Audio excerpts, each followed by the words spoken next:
Coach, yun na nga po, entering season 87, meron tayong mga players with injuries. So, how are we dealing with it lang po? Especially coming from that finals run. First, ano muna, siyempre, yung recovery ng mga certain players na na-injury.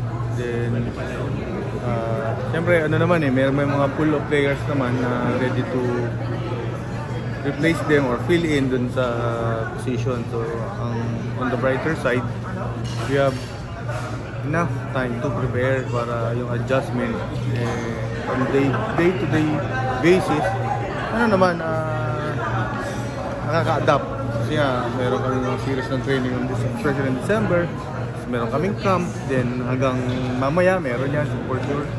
So, day by day yung adjustment na na-address namin. Kung ano yung mga things to do, things to adapt, mga errors na i-correct naman from, again, sa training namin everyday.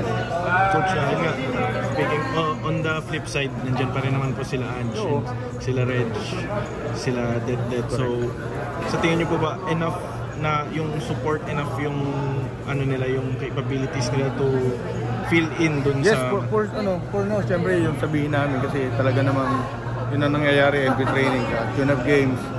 And yun na lang, magkakaalaman, syempre real time, big venues, camera, and all. So doon namin makikita yung yun talaga, yung motivation ng players, kung ano yung actions na gagawin nila despite of what they feel. Yan syempre mixed emotions yan, especially mga rookies. So definitely, syempre yung ang hinahanap namin sa kanila is kung ano yung napag-practice nila, kung ano yung napag-prepare namin, and ano yung certain position or rotation na kung sila ilalagay, hopefully maging maganda yung performance nila. Coach, yung injuries dati sa championship kayo lagi napupurukan, ngayon sa preseason kayo nadali. Parang kayo bilang head coach, paano nyo na lang siguro kinokondisyon yung team tsaka yung sarili nyo na kailangan nyo lagpasan talaga yung mga paulit-ulit na ganung unfortunate incidents? Ano yun part ng ng pagiging isang player regardless kung anong event. But anyway, ang pinakamaganda naman is, again, meron kaming ample time para makapag-recover. Adjustment namin, pag-adjust.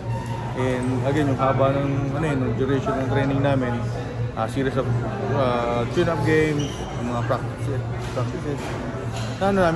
Na-address namin day by day yung especially pwesto ng mga main or mga role player namin. Hopefully, mas magiging pa sila, motivated dun sa sila yung magpipilin sa mga na-injury. Medyo mabigat mabigat yung mga tao na nawala. Thanks, Coach.